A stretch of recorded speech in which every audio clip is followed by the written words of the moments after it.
El Independiente Podcast. 16 de febrero de 2016. El sacerdote de la iglesia parroquial de Casale Corte Cerro agitó el incienso sobre la urna con forma de cafetera que se hallaba frente al altar. Los asistentes oraban mientras oían la música que acompañaba el rito para dar su último adiós a Renato Vialetti, quien había fallecido la semana anterior en Suiza a los 93 años de edad y cuyas cenizas reposaban en aquel recipiente que representaba su más importante legado cultural y que tenía grabado al hombrecito de bigote en un costado. El traslado de la urna, que fue dispuesta junto a los restos de su esposa Elia en el panteón familiar del cementerio de la pequeña ciudad, marcó el final de un momento en el que se entremezclaron sentimientos de amor, humor y tristeza. En este episodio tengo el gusto de contarles la historia de la Mocha Express, la cafetera más querida de Italia y tal vez del mundo. Soy Iván Mantilla y les doy la bienvenida a Objetos Vivos, su historia y otros datos que nadie pidió.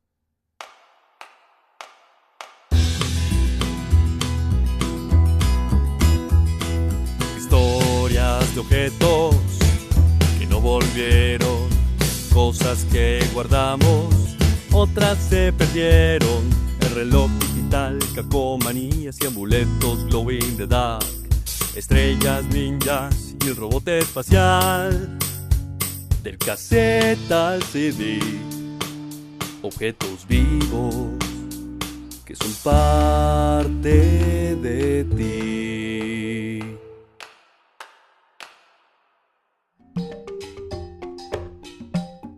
Para entender la aparición de la cafetera italiana debemos ir más allá de su inventor, varios siglos atrás, y seguir el rastro de ese grano diminuto y oscuro que transformó los hábitos sociales de Occidente.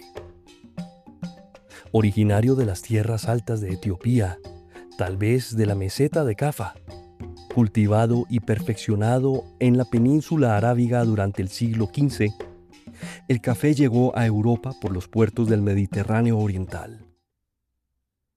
En el mundo islámico, las primeras casas de café, conocidas como kahvehaneh, funcionaban en el Cairo y Constantinopla hacia mediados del siglo XVI, como espacios para el debate intelectual, el intercambio comercial e incluso la conspiración política. Hacia el año 1600, los comerciantes venecianos importaron los primeros sacos de café al viejo continente. Se dice que el Papa Clemente VIII, cuyo pontificado se desarrolló entre los años 1592 y 1605, fue presionado por sus consejeros para que declarara el café como bebida del diablo por su origen islámico. La tradición sostiene que antes de pronunciarse pidió que le trajeran una taza. Después de probarla, habría dicho que sería una lástima dejar una bebida tan deliciosa en manos exclusivas de los infieles, por lo cual la habría bendecido. Pero fue en 1686 cuando el cocinero siciliano Francesco Procopio inauguró el Café de Procop en París. De hecho, durante el siglo XVIII este se convirtió en un centro neurálgico de la vida intelectual de la ciudad. Voltaire, Rousseau, Diderot y Benjamin Franklin habrían sido algunos de sus clientes, e incluso un joven Napoleón Bonaparte habría dejado su sombrero allí como prenda cuando no podía pagar su consumo. De otra parte, en Italia la relación con el café adquiriría con el tiempo una dimensión casi mística. Durante el siglo XIX, mientras el norte del país vivía una industrialización acelerada y el sur permanecía atrapado en estructuras feudales, el café se democratizó progresivamente. Había dejado de ser un privilegio de la burguesía ilustrada para convertirse en una bebida que también consumían los obreros, los artesanos y los estudiantes. Eso sí, hay que decirlo, en esa época el café preparado en casa era sencillamente mediocre, porque los métodos de preparación resultaban en una bebida amarga, turbia y de escaso poder aromático. El verdadero buen café estaba reservado para los establecimientos que contaban con costosas máquinas de vapor, y esta inequidad, que podría parecer trivial, sería el germen del objeto protagonista de este episodio.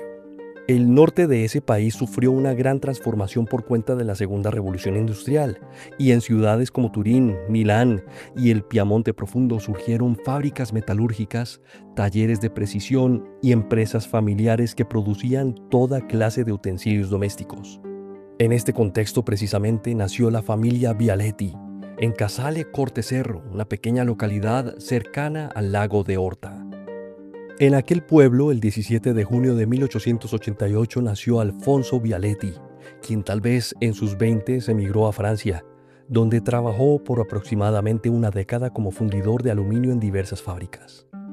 Esa experiencia fue decisiva para él, pues fue allí, en Francia, donde aprendió la técnica del moldeo en coquilla, es decir, el uso de moldes metálicos para producir múltiples piezas idénticas, y adquirió los conocimientos sobre este metal que años después pondría en práctica para lograr la cafetera italiana. Después, en 1919, Bialetti regresó al Piamonte y fundó su propio taller, la Alfonso Bialetti e Sci Fonderia in Coquiglia, un negocio que en sus inicios fabricaba productos de aluminio semiacabados por encargo. En este punto quiero destacar un dato de gran relevancia. El aluminio fue durante buena parte del siglo XIX más caro que el oro, a tal punto que el emperador Napoleón III reservaba los cubiertos hechos con este metal para sus invitados de mayor distinción en los banquetes imperiales. Los demás comensales debían conformarse con vajillas de oro o plata. Su producción se abarató gracias al descubrimiento del proceso electrolítico Hall-Héroult en 1886.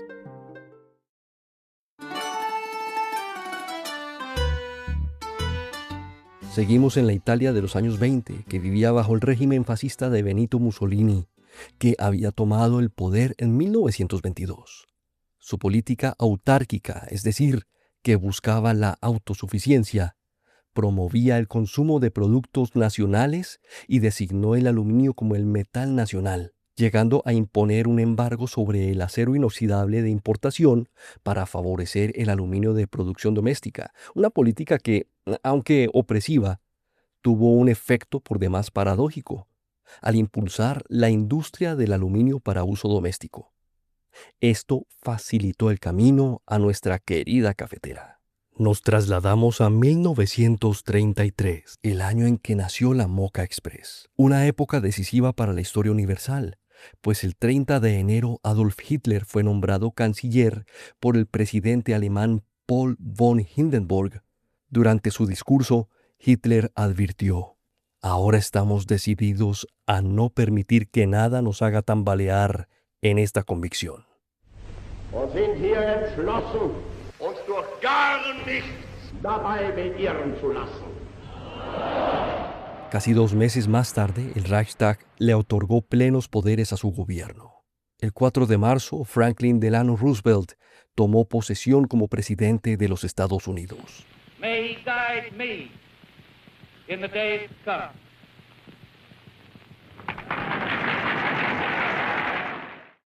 Ese mismo año, el 25 de mayo, finalizó la Guerra Colombo-Peruana, luego de 8 meses y 24 días, en la que murieron alrededor de 100 de personas. Pero volvamos a nuestra Mocha Express. Es importante precisar que la patente italiana de la cafetera fue registrada a nombre de Luigi De Ponti, que era el director técnico de la fábrica de Bialetti. Él es quien aparece en los documentos oficiales como inventor formal de la cafetera. Es decir, Alfonso Bialetti adquirió la patente y le dio el impulso industrial y comercial al invento. Algunas fuentes, incluida la propia empresa Bialetti, atribuyen la inspiración conceptual a Alfonso, pero la documentación legal del periodo apunta a De Ponti como titular de la patente. Tal vez la historia más difundida sobre el origen conceptual de este dispositivo, recogida en la web oficial de Bialetti y por el propio gobierno italiano, es que Alfonso se inspiró observando a su esposa Ada usando una lesibus, el ancestro francés de la lavadora, que consistía en un cubo metálico con un tubo central perforado.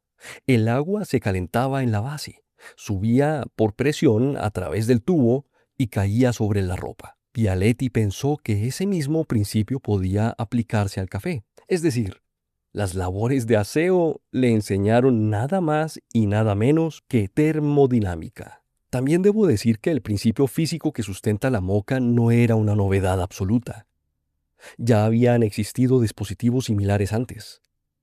Sin embargo, lo que diferenciaba este invento de otros era la elegancia de su solución técnica, la robustez de su construcción en aluminio, su diseño art déco de cuerpo octogonal y, sobre todo, su precio, porque era accesible para la clase trabajadora italiana. Su funcionamiento es tanto sencillo como ingenioso.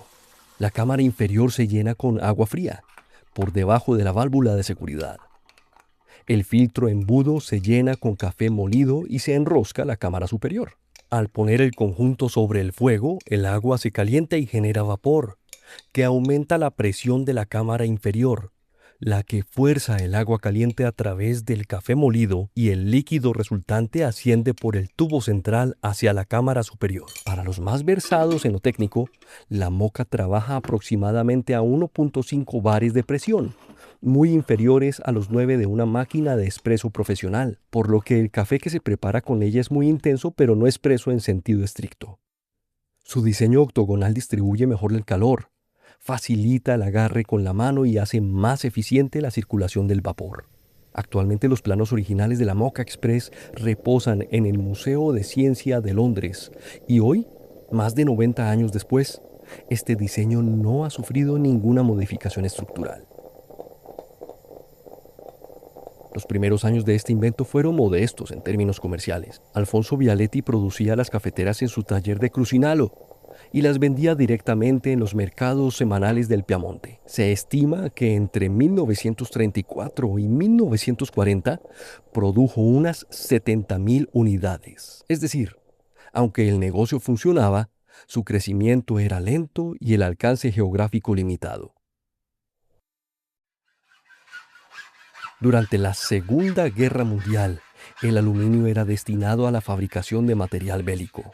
En este periodo, muchas familias italianas entregaron sus utensilios de cocina, incluyendo sus cafeteras, como contribución a este esfuerzo. Además, el café subió de precio, haciendo imposible mantener el negocio. Entonces, Bialetti guardó sus moldes en el sótano para protegerlos y cerró el taller durante los años que duró el conflicto. Además, durante ese periodo, su hijo Renato fue capturado y pasó unos 2 años como prisionero de guerra en Alemania. Renato Bialetti regresó del cautiverio en 1946, es decir, un año después de finalizada la guerra, y encontró el taller de su padre paralizado. Decidió concentrar toda la actividad de la empresa a la Moka Express y abandonar la producción de los demás artículos de aluminio que antes ofrecían, lo que, de alguna manera, sería el gran primer acierto en su gestión. Y es que, eso sí, hay que reconocer el ingenio de Renato Bialetti, porque construyó una identidad cultural alrededor del producto. A partir de 1946 relanzó la producción y desde 1948 comenzó a participar en la Feria de Milán mediante estrategias que incluyeron la contratación de espacios en vallas publicitarias en las principales ciudades italianas, anuncios en prensa, radio y cine y, eventualmente, en televisión. En 1953, el ilustrador Paul Campani, junto con el dibujante Max Massimino Garnier, diseñaron el célebre logo de la empresa.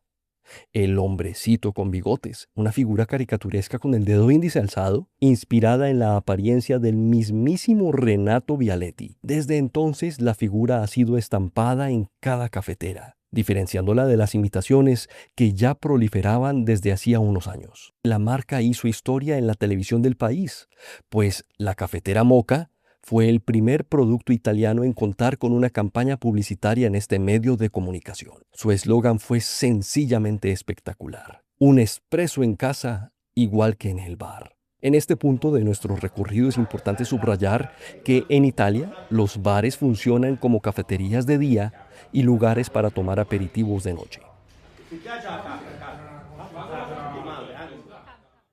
En 1956, Bialetti inauguró su nueva fábrica en Omeña y para ese momento la producción alcanzó un total de 18.000 cafeteras al día, es decir, unos 4 millones al año.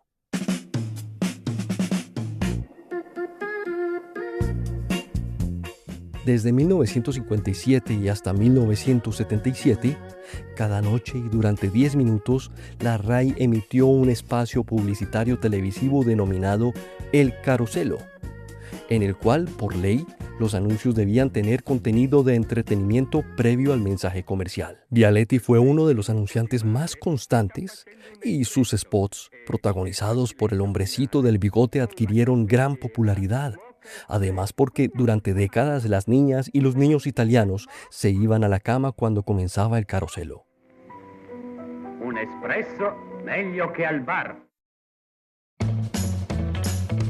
La moka constituye un ejemplo de resistencia, tanto desde la óptica del diseño como desde lo cultural. Los tiempos actuales han llegado con nuevos retos que incluyen, entre otros, una competencia sin frenos y el arribo de tecnologías que, aunque muchas representan grandes amenazas para el medio ambiente, son vendidas bajo el concepto de soluciones prácticas, como por ejemplo las máquinas de cápsulas, que generan residuos de plásticos y otros materiales. Por el contrario, el café molido usado en las cafeteras italianas puede compostarse directamente. Además, estas maravillas técnicas son fabricadas en aluminio, con una vida útil de décadas si son cuidadas correctamente. Desde su creación en 1933 han sido vendidas alrededor de 330 millones de unidades. Y hoy en día la comunidad barista reconoce su utilidad cuando de producir café de gran complejidad aromática se trata. Siendo oriundo de un país cafetero por excelencia, reconozco que conocí la moka gracias a mi esposa hace relativamente poco tiempo. La uso todas las mañanas y se la recomiendo a quienes quieren disfrutar una taza en la tranquilidad de sus casas. Se van a dar cuenta de que, más allá de lo meramente rutinario, la preparación del café con este método y en plena conciencia se puede convertir en un ritual capaz de inundar todos sus sentidos con lo mejor de un buen grano. Y bueno, llegamos al final de otro episodio. Agradezco la realización de El Independiente Podcast y la acostumbrada colaboración de Juliana Perdomo en la investigación y la producción de estos relatos sonoros. Recuerden seguir a objetos.vivos en Instagram, compartir nuestros canales de Spotify y YouTube y proponer sus objetos favoritos para la realización de nuestros próximos episodios. Esperen nuestra próxima entrega en 8 días. Gracias por acompañarnos en Objetos Vivos, su historia y otros datos que nadie pidió. Chao. Objetos vivos que son parte de ti.